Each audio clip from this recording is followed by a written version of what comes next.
बाहर ही खड़ा है।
अरे आ रहे हो क्या?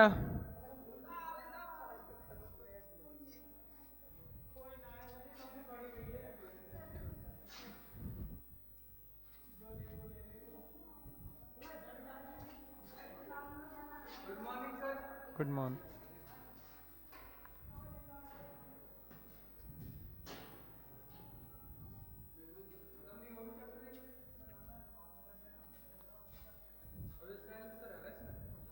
सेल तो बढ़ा दिया, संयोजन रहने।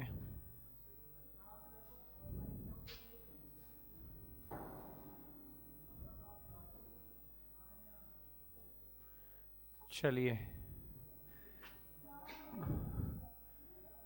तो यही हेडिंग है हमारे पास, सेलों का संयोजन।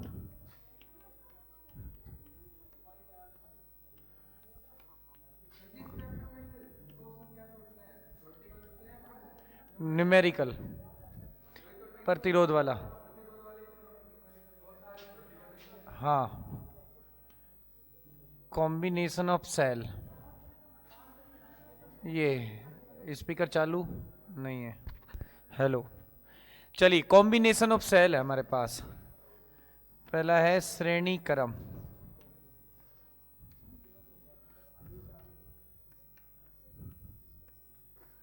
Series, combination. तो बेटा ऐसे हमारे पास दो सेल है और ये हमारे पास एक्सटर्नल रेजिस्टेंस से कनेक्टेड है, plus minus E1 R1 plus minus E2 R2। तो श्रेणी क्रम में धारा का मान समान होता है, current I equal.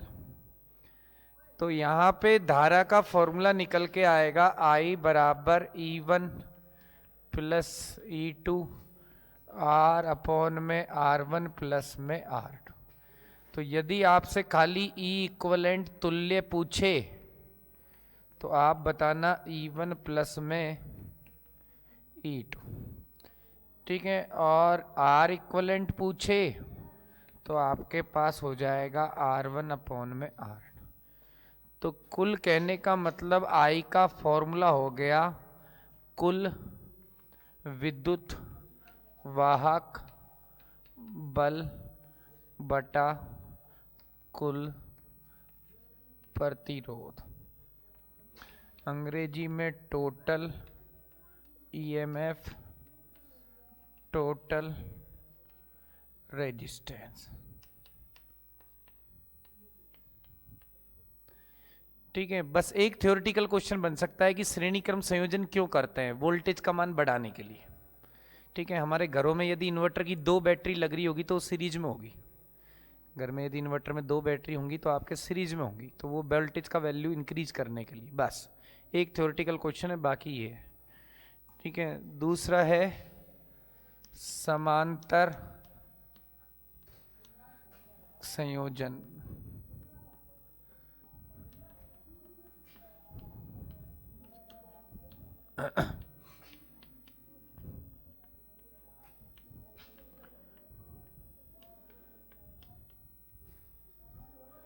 Parallel combination. ये तो पैरेलल कॉम्बिनेशन में हमारे पास ऐसे है, ये सेल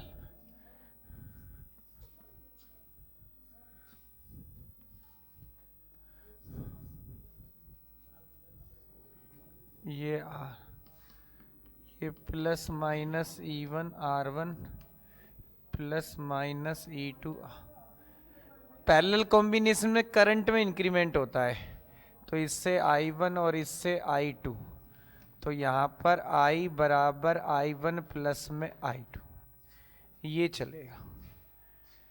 और बेटा इक्वलेंट फॉर्मूला निकल के आता है I is equals to E equivalent minus V is equals to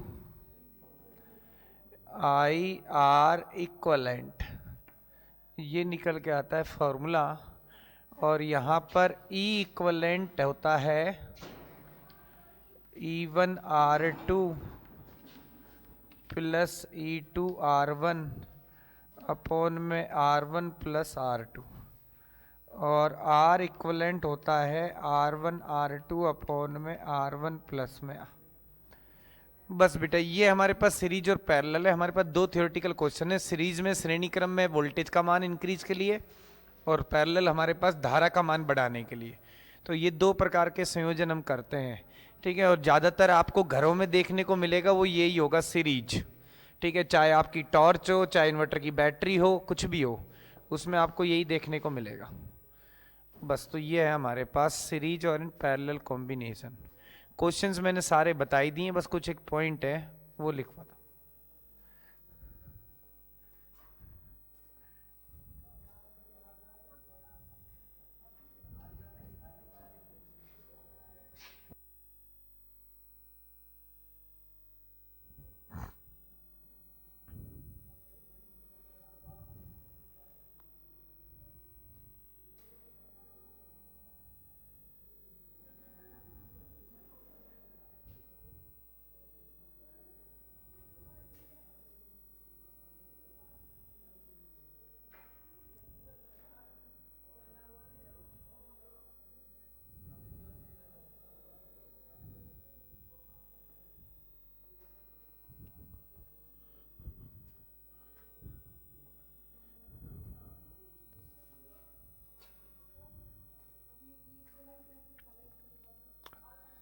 बेटा ये डेरिवेशन करके,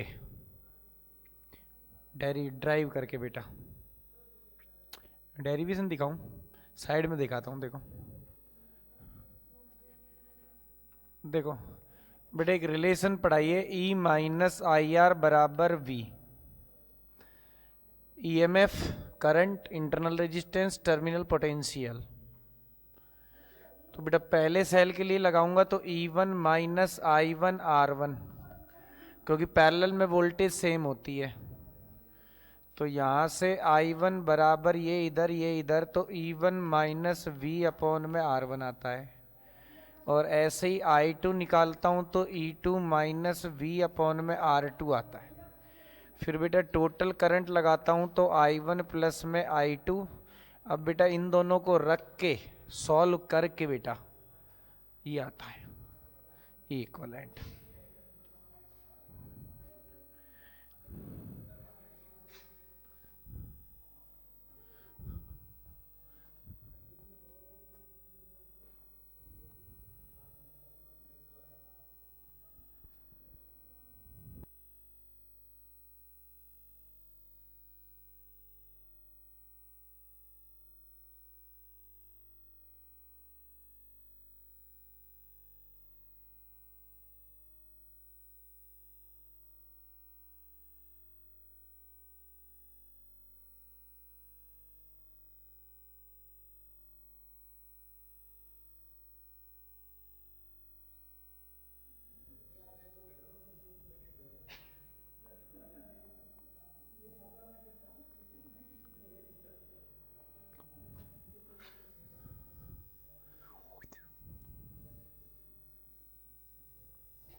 एक छोटा सा अपने डिफेंस लायक एक क्वेश्चन इसमें है, वो ये है, देखो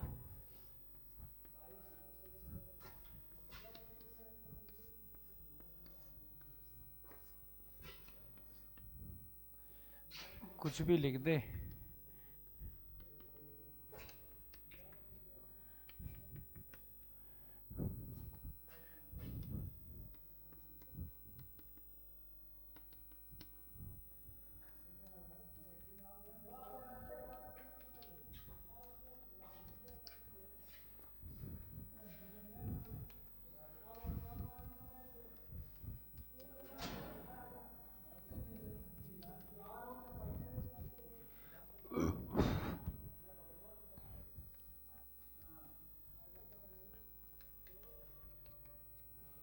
बेटे ये एक हमारे डिफेंस लायक क्वेश्चन है, देखो थ्योरेटिकल और सिंबलिक रिप्रेजेंटेशन है। ये ऐसे डायग्राम बना हुआ है आपके सामने, ये सेल जुड़े हुए हैं, बैटरी, आपको तुल्य विद्युत वाहक बल इक्वलेंट ईएमएफ सेलेक्ट करना है, तो कौन सा ऑप्शन सेलेक्ट करोगे?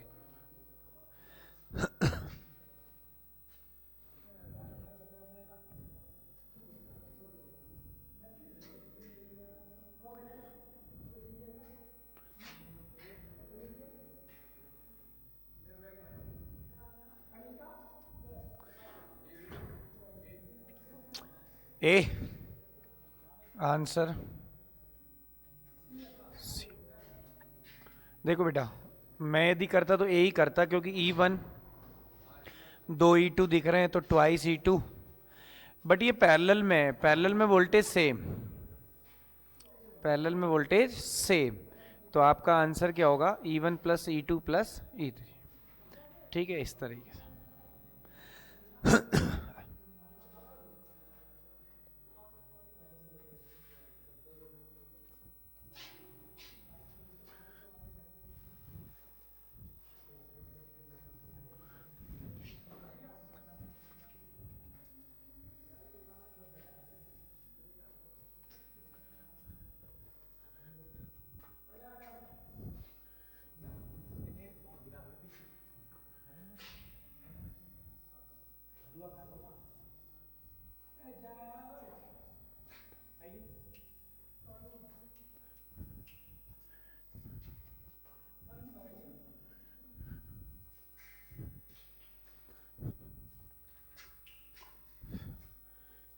फिर इसमें बाकी सब पढ़ाई दिया। Wheat stone,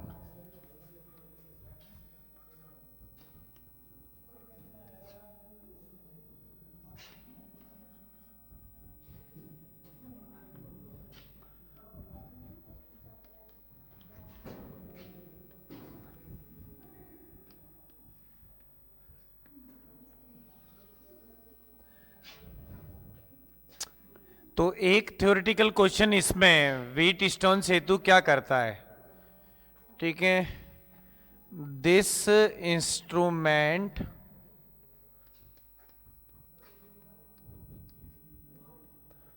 find the unknown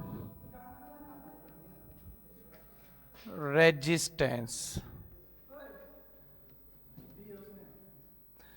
बेटा एक क्वेश्चन ये है, ठीक है, क्वेश्चन आ जाता है कि व्हीट स्टोन सेतु द्वारा हम क्या ज्ञात करते हैं? ऑप्शन दे देगा वो, कैपेसिटर, इंडक्टेंस, प्रतिरोध। हाँ, इस उपकरण की सहायता से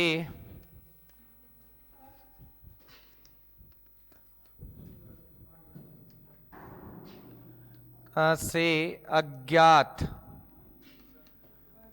प्रतिरोध ज्ञात करते हैं। ये बेटा, अब इसका कुछ अरेंजमेंट ऐसा था, देखो मैं थोड़ा सा एक्सप्लेन करता हूं। ऐसे इसने एक स्ट्रक्चर डिजाइन किया, पैरेललोग्राम, नामकरण किया PQRS ABCD। ये बेटा एक पैरेललोग्राम चतुर्भुज की स्ट्रक्चर है, इसमें 4 रेजिस्टेंस है, 3 तो पता है, नॉन है, और एक अज्ञात है, अननोन है। तो एक डायगोनल्स के रेस्पेक्ट में एक बैटरी और एक की, प्लस माइनस और ये की, और एक डायगोनल्स के रेस्पेक्ट में गैल्वेनोमीटर और एक की। तो ऐसा एक अरेंजमेंट है व्हीटस्टोन का। ठीक है, तो इसमें करते कुछ नहीं है बच्चों को, बस ये कनेक्शन बनाया होता है बोर्ड पर। बस हम एक दो लीड लगवाते हैं, यहां से यहां कनेक्ट करो, उसके बाद ये वाली की कनेक्ट करो और इस वाली की को प्रेस करो। तो ये वाली की प्रेस करने पर गैल्वेनोमीटर में डिफ्लेक्शन दिखता है। अब गैल्वेनोमीटर एक डिवाइस है, एक उपकरण है जो सिर्फ धारा का संसूचन करता है। इट डिटेक्ट द करंट, कि करंट फ्लो हो रही है कि नहीं हो रही है। तो ये गैल्वेनोमीटर हिलेगा, इसकी निडल है वो डिफ्लेक्ट करेगी, तो मतलब इस ब्रांच में करंट फ्लो हो रही है। अब करंट फ्लो होने का रीजन क्या होता है? High potential, low potential. तो मतलब कुल मिला के या तो बी का पोटेंशियल डी के पोटेंशियल से ज्यादा है तो current B to D flow हो जाएगी, या डी का पोटेंशियल बी से ज्यादा है तो current D to B flow हो जाएगी। बस फिर हम बच्चों को कहते हैं कि चलिए अब ये रेजिस्टेंस के नॉब अपने प्रॉप्स हैं, इसको थोड़ा रोटेट करिए और कैसे भी करके बैलेंस करिए V B is to V D. बस ये इसकी कंडीशन सेटिस्फाई करवाते हैं। V B equals to V D, बिंदु बी पर विभव बराबर बिंदु डी पर विभव। अब दोनों पोटेंशियल सेम हो गए तो बेटा कोई करंट फ्लो नहीं होगी। ठीक है, कोई करंट फ्लो नहीं होगी तो सारी की सारी करंट इधर चली जाएगी इस वाली ब्रांच की, और इस वाली ब्रांच की सारी करंट इधर चली जाएगी। इसको ही बोलते हैं संतुलन की अवस्था। तो मैं कल परसों जो सवाल करवा रहा था कि बैलेंस है वो यही है। ठीक है, तो बैलेंस के टाइम में मैंने बीच वाली ब्रांच को रिमूव कर दिया था। उसका लॉजिक और फंडा बेटा यही है, व्हीटस्टोन बैलेंस कंडीशन। इस ब्रांच में कोई करंट नहीं जाती, सीधी करंट इधर फ्लो होती है और इधर से इधर फ्लो होती है। तो ये हम नियम पढ़ा देते हैं, P अपॉन में Q बराबर R अपॉन में S। अब इसमें तीन तो नॉन है और एक अननोन है। Suppose P Q R non है, S अननोन है, तो बेटा अननोन रेजिस्टेंस हम फाइंड कर लेंगे, S बराबर R इंटू क्यू अपॉन में P। तो ये हमारे पास अननोन रेजिस्टेंस, अज्ञात। तो बेटा ये इतना सा व्हीटस्टोन सेतु है। ठीक है, आपके सिलेबस में बस यही वाला ब्रिज है। ठीक है, इसके अलावा बहुत सारे ब्रिज होते हैं, हमारे सिलेबस में सिर्फ व्हीटस्टोन है। और इसी का एक अपग्रेड वर्जन है, वो है मीटर सेतु। ठीक है, मीटर ब्रिज, ये मीटर सेतु, मीटर ब्रिज। ये इसमें दो तीन क्वेश्चन है थ्योरेटिकल, वो मैं आपको लिखवाता हूं। तो चलिए पहले ये नोट कर दें बेटा, व्हीटस्टोन खाली सिर्फ एक ही क्वेश्चन है, अज्ञात प्रतिरोध फाइंड करना, थ्योरेटिकल।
चलिए बेटा हेडिंग लीजिए, फिर मीटर ब्रिज लिखना। इसमें दो बातें जो थ्योरेटिकल क्वेश्चन है।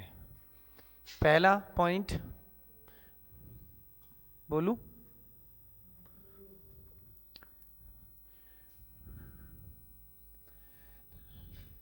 लिखो, यह व्हीट स्टोन सेतु पर आधारित है। तो कोई पूछे इसका सिद्धांत, व्हीट स्टोन, हाँ बेटा लिख देना, it is based on wheat stone, या इसका प्रिंसिपल व्हीट स्टोन है। हाँ, व्हीट स्टोन सेतु पर आधारित है। दूसरा थ्योरेटिकल क्वेश्चन, इसमें तार, इसमें 1 मीटर लंबा तार, ऐसे लिखना, इसमें 1 मीटर लंबा तार कॉन्स्टेटन या मैग्नीन, कॉन्स्टेटन या मैग्नीन, या आपने यूरेका वगैरह सुना हो, पढ़ा हो, तो वही है, कॉन्स्टेटन या मैग्नीन का होता है।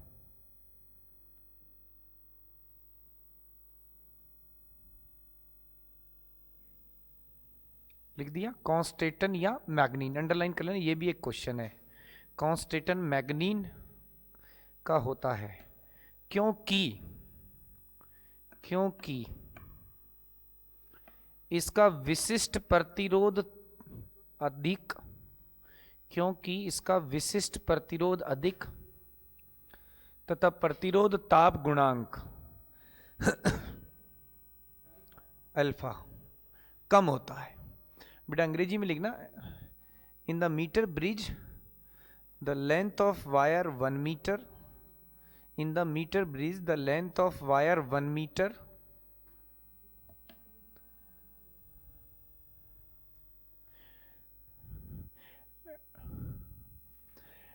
and the material of wire constantan and manganese, constantan and manganese due to high resistivity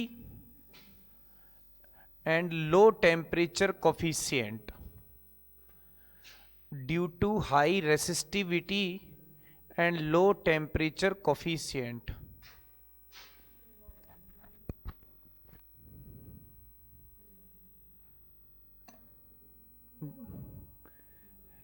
कहां से बोलूं बेटा, शुरू से दूसरा पॉइंट, इसमें 1 मीटर लंबा तार होता है जो कॉन्स्टेटन तथा मैग्नीन का बना होता है, क्योंकि इसका विशिष्ट प्रतिरोध अधिक तथा प्रतिरोध ताप गुणांक कम। बस बेटा यही एक क्वेश्चन है इसमें थ्योरेटिकल, बाकी तो व्हीट स्टोन का मतलब समझ ही जाना कि ये भी अननोन रेजिस्टेंस फाइंड करेगा, ज्ञात प्रतिरोध फाइंड करेगा।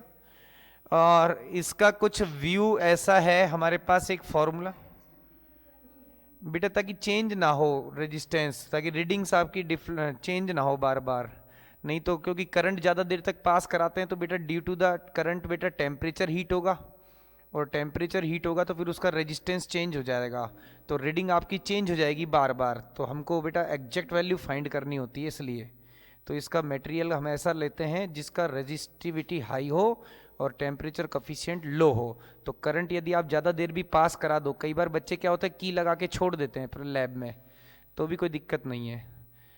तो बेटा ये देखो, ये ऐसा इसका कुछ कंस्ट्रक्शन व्यू हम लैबों में दिखाते हैं, 12th क्लास की लैब में आते हैं। ये ऐसा एक लकड़ी के फ्रेम पर ऐसा एक स्ट्रक्चर होता है, ये एल शेप की 2 पत्तियां लगी होती हैं ऐसे, और ऐसे इस प्रकार से, और बीच में एक आई शेप की पत्ती होती है, और इस पे वायर कसा होता है। ये बेटा 1 मीटर लंबा वायर होता है, तो यहाँ पे स्केल चलता है, और ये रीडिंग 1 से लेकर 100 सेंटीमीटर तक होता है।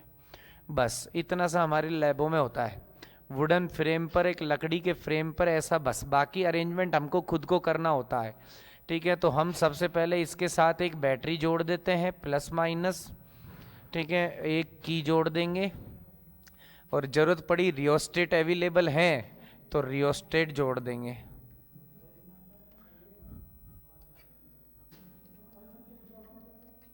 बस ऐसा, और फिर इन दोनों के मिड में एक रेजिस्टेंस बॉक्स जोड़ देते हैं,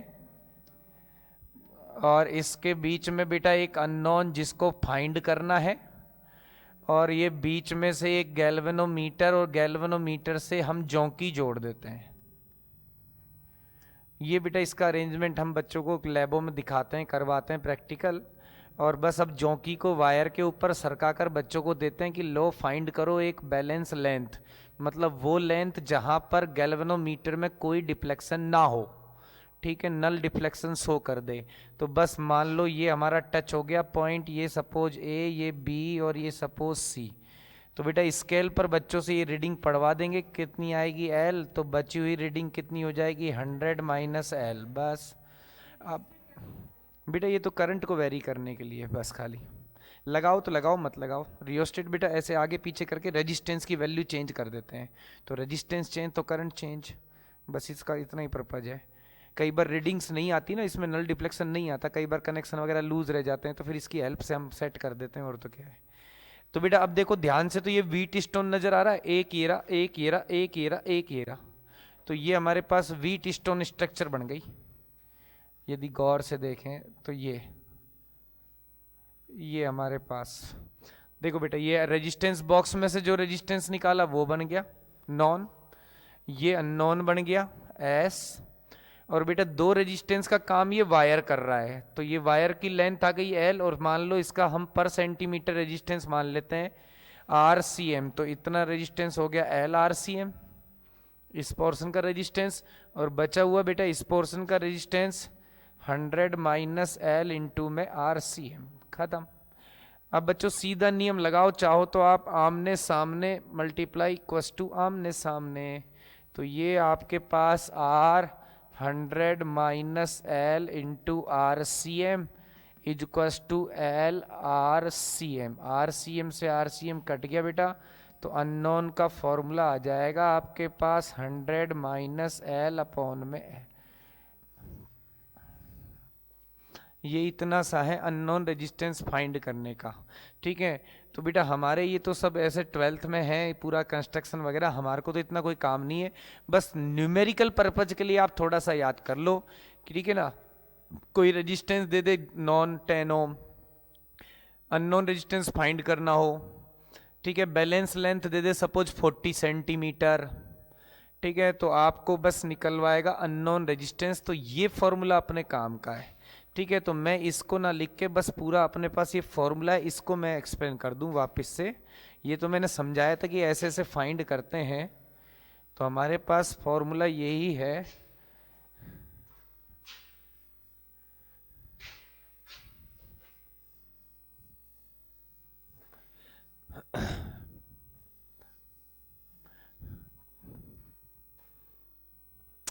तो अब मैं यहां पे लिख देता हूं, देखो बस अननोन रेजिस्टेंस, इसमें सब मेंशन कर दूं बस खाली, अज्ञात प्रतिरोध, तो बेटा S बराबर R 100 माइनस एल अपॉन में एल, तो यहां R तो क्या हो गया बेटा ज्ञात नॉन रेजिस्टेंस, ठीक है बेटा, और L क्या हो गया संतुलन लंबाई बैलेंस लेंथ।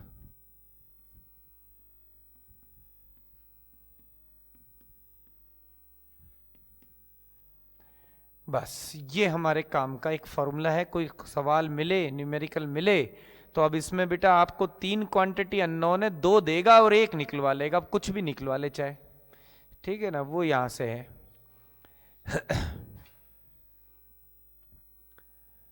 अब इसमें 2 थ्योरेटिकल क्वेश्चन बनते हैं, वो आप वैसे ही याद रखना। देखो ये हमारा मीटर था, ये हमने ऊपर एक रेजिस्टेंस लगाया था, ये अननोन रेजिस्टेंस लगाया था आर एस, ये हमारे पास गैल्वेनोमीटर था, और ये हमारे पास जॉकी था, और ये बैलेंस लेंथ था एल, और ये था 100 माइनस एल। देखो मैंने शॉर्ट में बना दिया अब, ठीक है बेटा, अब दिख जाएगा अब तो आर क्या है एस क्या है। तो यहाँ पे 2 क्वेश्चन पुटअप कर सकता है, एक तो ये कि यदि मैं बैटरी को हटाकर गैल्वेनोमीटर की जगह कनेक्ट कर दूं और गैल्वेनोमीटर को हटाकर बैटरी की जगह कनेक्ट कर दूं, मतलब दोनों को इंटरचेंज कर दूं, बैटरी को और गैल्वेनोमीटर को, जो बैटरी जुड़ी पड़ी ना ये वाली, ठीक है बेटा ये, ठीक है। तो वो डराने के लिए ऑप्शन देगा, the balance point shift towards right, the balance point shift towards left, the balance point remain same, ऐसे। तो आपका आंसर होगा कि संतुलन बिंदु पर कोई फर्क नहीं पड़ेगा, ठीक है ना, कोई फर्क नहीं पड़ेगा, जहां पर है उतना ही रहेगा। पहला क्वेश्चन तो ये है। दूसरा क्वेश्चन ये है कि सपोज ये मेरा मीटर ब्रिज है और इसमें मेरी बैलेंस लेंथ एल आ रही है, सपोज कुछ भी आ रही है, सपोज दे दे मान लो 55 सेंटीमीटर दे दे, और कहे कि यदि आर को एस से और एस को आर से रिप्लेस कर दें तो नई बैलेंस लेंथ क्या हो जाएगी। तो बेटा कुछ मत करना, बस 100 माइनस 55, तो दिस इज 45, खत्म रह जाएगी। आज बेटा ये 2 क्वेश्चन हो रहे हैं थ्योरेटिकल। फिर रिपीट कर रहा हूं, क्या बोला मैंने बोला कि यदि galvanometer and battery are replace to each other, ठीक है, एक दूसरे से रिप्लेस कर दी जाएं, बदल दी जाएं, गैल्वेनोमीटर की जगह बैटरी, बैटरी की जगह गैल्वेनोमीटर, तो संतुलन बिंदु पर कोई फर्क नहीं पड़ेगा, ठीक है ना, कोई इफेक्ट नहीं पड़ेगा।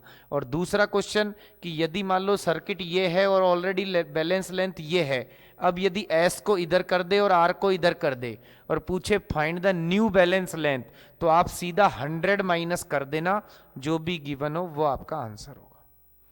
बैठ गई बात समझ में। बस इतना सा मीटर ब्रिज है बेटा, ये नोट कर दो बस, खाली इतना सा।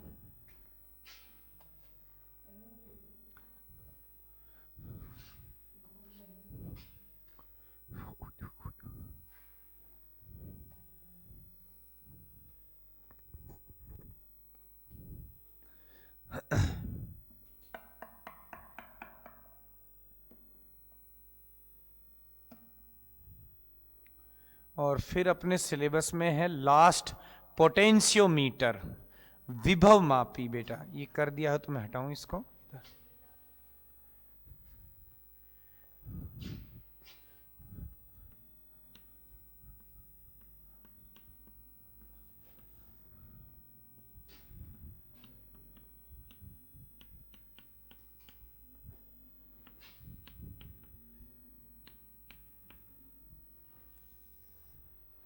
बेटा ये है लास्ट इस चैप्टर का, पोटेंशियोमीटर विभव मापी। ये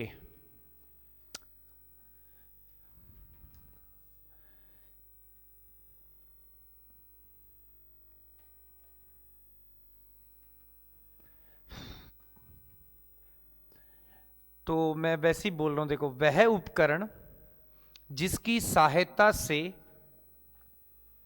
अज्ञात विद्युत वाहक बल, 2 सेलों के विद्युत वाहक बलों की तुलना, किसी सेल का आंतरिक प्रतिरोध, वोल्ट मीटर का अंश शोधन, एमीटर का अंश शोधन, अल्प प्रतिरोध, न जाने कितने काम है, ठीक है ना, बहुत सारे काम हैं इसके द्वारा।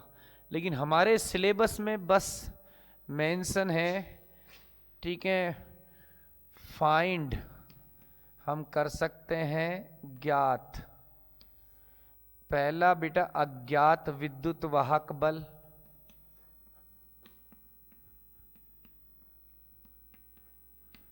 अननोन ईएमएफ, ये हमारे सिलेबस में है।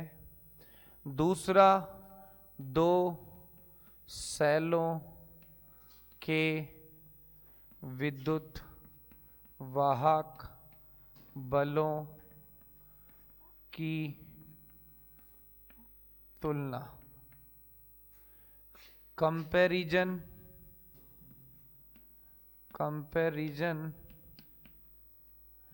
बिटवीन 2 ईएमएफ, ये। और तीसरा सेल का आंतरिक प्रतिरोध,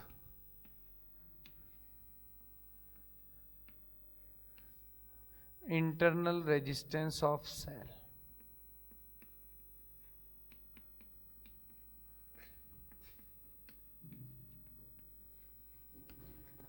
तो बेटा ये अपने 3 काम है सिलेबस में, ठीक है ना। पर इसको समझने से पहले हमको थोड़ा सा विभव मापी के बारे में जानना होगा, तभी हम इस पॉइंट को क्लियर कर पाएंगे। ये तो इसकी एप्लीकेशन है जिसको हम लैबों में यूज करते हैं, ठीक है, 12th में है, ये तीनों के तीनों हमारे सिलेबस में है। ठीक है, इसके अलावा भी इसके बहुत सारे उपयोग हैं, पहले बोर्ड ने जोड़े भी थे, ऐड भी किए थे। ठीक है, बट अब वापस से सिलेबस चेंज हो गया तो वापस से रिमूव हो गया है। फिलहाल हमारे पास यही है 3 इसके। ठीक है, तो हम सबसे पहले जानेंगे थोड़ा सा विभव मापी के बारे में। देखो,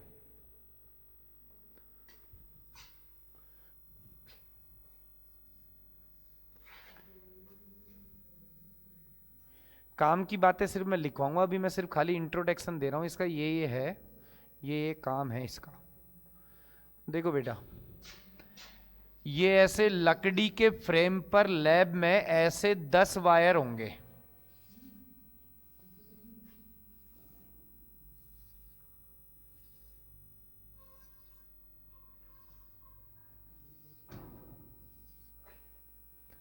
बेटा ऐसा होता है, बस ऊपर स्केल होता है और कुछ नहीं। और यहां पे ये पत्तियों से जुड़े होते हैं।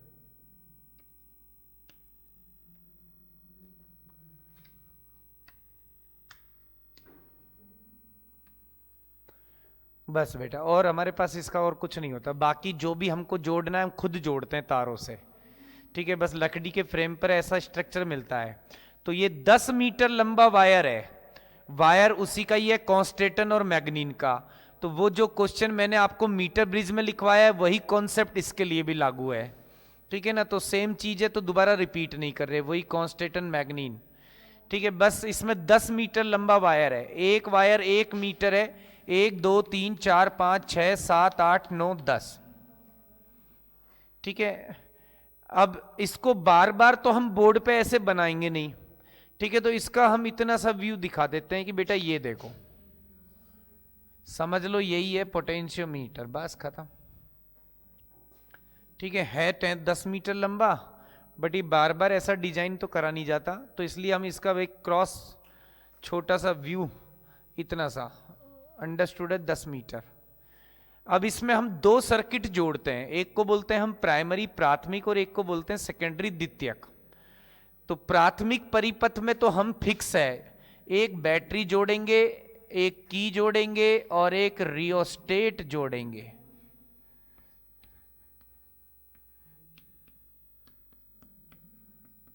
ये आप कोई भी एक्सपेरिमेंट कर रहे हैं उन तीनों तक पहुंचने से पहले आपको ये काम करना होगा।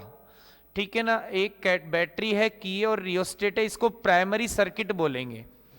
इसको जोड़ने के बाद ही आप अपना द्वितीयक परिपथ बनाएंगे, जो भी काम आपको करना है। तो द्वितीयक परिपथ बनाने के लिए हमको यहां पर जो भी चीज करना है, ये एक्सपेरिमेंट करना है या ये करना है या ये करना है, उसके हिसाब से इसको अरेंज कर देंगे। ठीक है, लेकिन उन सबसे पहले एक सबसे मेन चीज है, वो है हमारे पास विभव प्रवणता, पोटेंशियल ग्रेडियंट। तो उसको निकालना पहले सिखाते हैं बच्चों को। ठीक है, पोटेंशियल ग्रेडियंट, उसके बाद ही हम ये प्रैक्टिकल परफॉर्म करेंगे। तो सबसे पहले हम निकालते हैं इसमें विभव प्रवणता, पोटेंशियल ग्रेडियंट।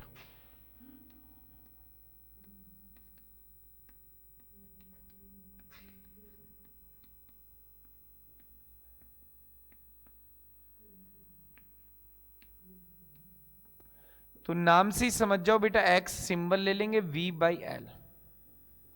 प्रवणता मतलब मैंने बताया था बेटा कई बार, मीटर से भाग लगाना। ग्रेडियंट का मतलब बेटा डिवाइडेड बाय मीटर। तो ये पोटेंशियल ग्रेडियंट फाइंड करवाते हैं बच्चों से सबसे पहला। ठीक है, उसके बाद हम जो चाहें वो इसमें एक्सपेरिमेंट परफॉर्म कर सकते हैं। तो ये इतना सा व्यू है। तो चलिए इससे रिलेटेड 1-2 बातें पहले वो नोट करिए, लिखिए। सबसे पहला क्वेश्चन, विभव मापी को आदर्श वोल्ट मीटर कहते हैं। पहली क्वेश्चन। नहीं बेटा कुछ नहीं, ये तो बस ओनली व्यू है। बेटा पहला पॉइंट नोट करें, विभव मापी को आदर्श वोल्ट मीटर कहते हैं। बेटा potentiometer is known as ideal voltmeter. पहला question, potentiometer is known as ideal volt meter.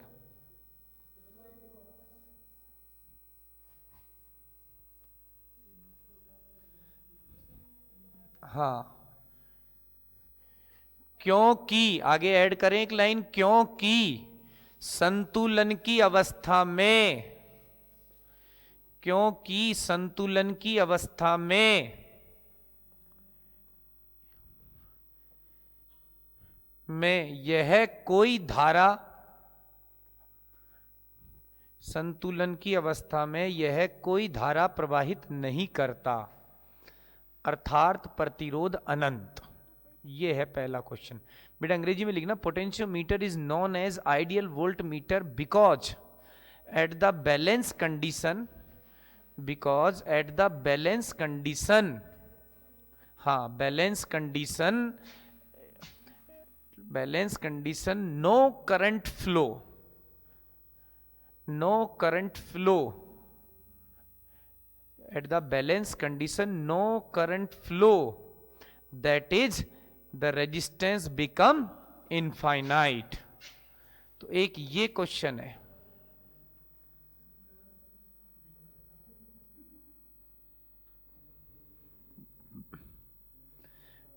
अब इसकी क्लियरिटी मैं आपको थोड़ा सा और देता हूं, बोर्ड पे देखो समझना। मान लो ये मेरे पास एक कंडक्टर है, ठीक है बेटा, रेजिस्टेंस है R, इसमें से करंट फ्लो कर देते हैं बेटा I, ठीक है। अब अकॉर्डिंग टू ओम्स, ओम के नियम से, तो बेटा वोल्टेज, तो वोल्टेज क्या होनी चाहिए, V इक्वल्स टू IR, है ना। अब मैं आपको कहता हूं कि लो एक वोल्ट मीटर लो और जाके वोल्टेज चेक करो। ठीक है सर, हम जानते हैं वोल्ट मीटर, तो सर हम तो जानते हैं कि जाएंगे और वोल्ट मीटर को ऐसे पैरेलल में जोड़ देंगे, ठीक है। अब वोल्ट मीटर काम करता है बेटा विक्षेप विधि पर, डिफ्लेक्टिंग मेथड पर, क्योंकि इसमें निडल है वो हिलती है, ठीक है। तो अब इसमें निडल हिलेगी तो इसको कुछ ना कुछ करंट चाहिए, क्योंकि टॉर्क बनाना होगा, बला गुण बिना तो घूमेगी नहीं। तो अभी ये जो करंट जा रही थी यहां पर आई, इसका कुछ पोर्शन, मान लो छोटा सा ही पोर्शन इसमें से जाएगा। अब जाएगा तो फिर इधर कितना बचेगा, I माइनस आई डैश। अरे बात समझ में। तो अब यहां पर यदि हम वोल्टेज निकालने बैठे तो हमारी तो वोल्टेज ही आएगी, अब आनी तो ये चाहिए थी, ठीक है, बट ये आ रही है। तो this value is not a true value, ठीक है ना। तो वोल्ट मीटर द्वारा मापा गया पाठ्यांक यथार्थ नहीं होता, ठीक है ना। तो हमारा यथार्थ रियल वैल्यू मापनी है, मेजर करनी है, तो potentiometer is the good apparatus for measure the true value, क्योंकि it based on the null deflection, ठीक है बेटा। तो ये मैंने आपको लॉजिक बताया कि ये पोटेंशियोमीटर को हम क्यों प्रेफर करते हैं। तो एक दूसरी लाइन भी ऐड करना, लिखना बेटा, वोल्ट मीटर द्वारा मापा गया पाठ्यांक यथार्थ नहीं होता। बेटा the reading of volt meter is not a true value, the reading of a voltmeter is not a true value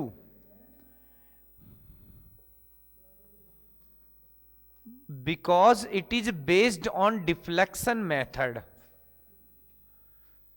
because it based on deflection method। लिख दिया, मान यथार्थ नहीं होता क्योंकि यह विक्षेप विधि पर आधारित है।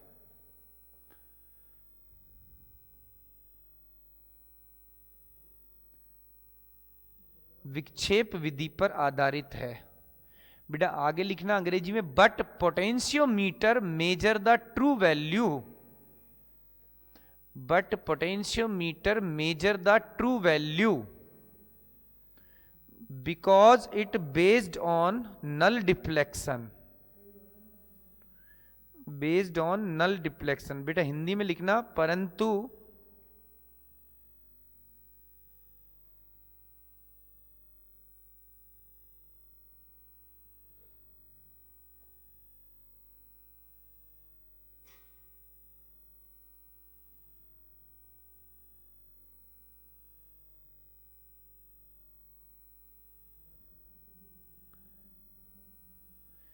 लिख दिया, परंतु विभव मापी द्वारा मापा गया पाठ्यांक यथार्थ होगा क्योंकि वह अविक्षेप विधि पर आधारित है।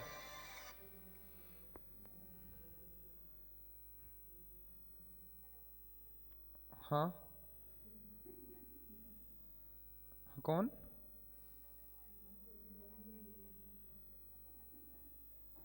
हाँ जी, बोलिए।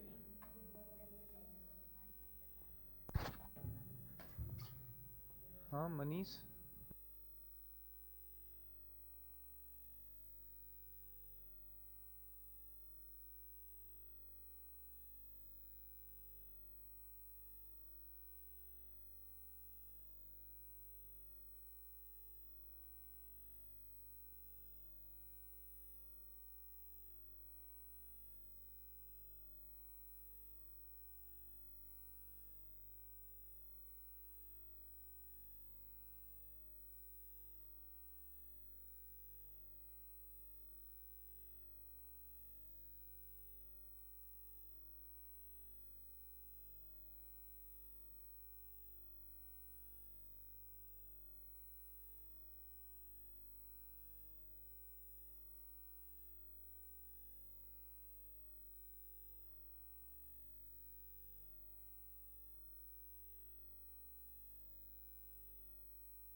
बेटा लिख दिया क्या सेंटेंस?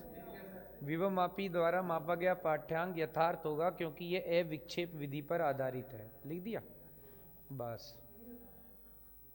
तो ये दो ही पॉइंट है हमारे थ्योरेटिकल क्वेश्चन में।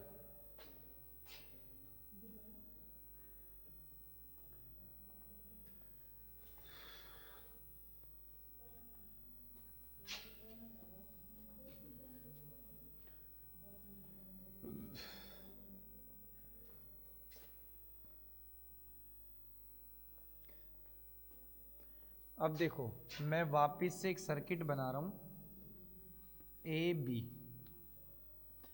ये एक बैटरी, ये इसका इंटरनल रेजिस्टेंस, ये की और ये रियोस्टेट। आर एच की प्लस माइनस ई पी, और ये इंटरनल रेजिस्टेंस, और ये लेंथ एल, और ये इसका रेजिस्टेंस आर। ठीक है बेटा, तो ये मेरे पास अब है विभव प्रवणता,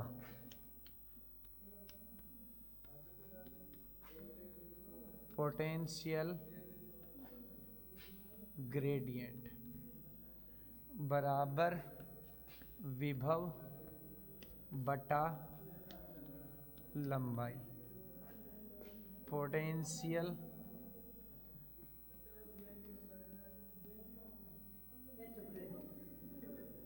बेटा ये, तो इसके फॉर्मूले लिख रहा हूं, देखो x बराबर v बाई एल, या इसके अक्रॉस पोटेंशियल और लेंथ l, और अकॉर्डिंग टू ओम्स v बराबर आई आर।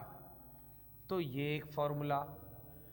और सिंस बेटा एक मैंने r equals to rho L upon में a पढ़ा चुका हूं, तो ये दूसरा फॉर्मूला आई रो अपॉन में a, ये भी एक फॉर्मूला। बेटा इसकी यूनिट क्या हो जाएगी? वोल्ट पर मीटर। और फिर करंट इक्वल्स टू मैंने अभी अभी पढ़ाया है टोटल पोटेंशियल अपॉन में टोटल रेजिस्टेंस। तो बेटा ये एक फॉर्मूला ई पी अपॉन में R plus R H into में आर बाई एल। तो ये सारे फॉर्मूले बेटा पोटेंशियल ग्रेडियंट के हैं, जैसी जरूरत पड़ी वैसे इस्तेमाल का कर सकते हैं अपन। ठीक है, तो बेटा हेडिंग ले लो पोटेंशियल ग्रेडियंट, विभव प्रवणता, और बेटा ये नोट कर दो। और वायर के बारे में मैंने नहीं लिखवाया, समझ जाना, जो मीटर सेतु में लिखा पड़ा है वही स्टेटमेंट इसके लिए है।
बस, तो बेटा अब सीधे फॉर्मूलाज हैं। कोई भी ईएमएफ फाइंड करना है कर लेंगे सर, एक्सेल। दूसरा फॉर्मूला सर कंपैरिजन करना है E1 अपॉन में E2 कर लेंगे। तीसरा formula internal resistance sir L1 minus L2 upon में L2 इंटू आर। ठीक है बेटा, L है यहाँ पर बैलेंस लेंथ, बस खत्म।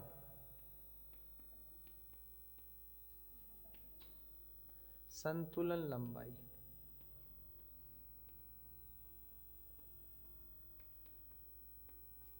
ये लो, ये 3 फॉर्मूले हैं और चैप्टर फिनिश्ड।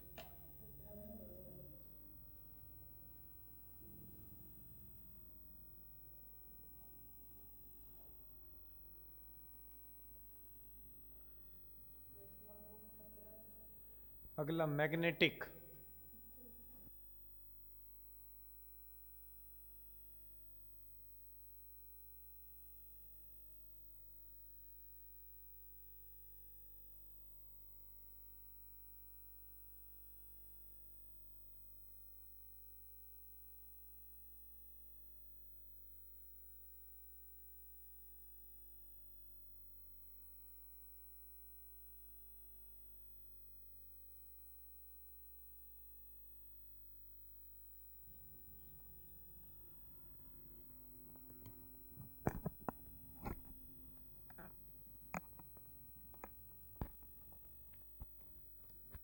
सर कर दो,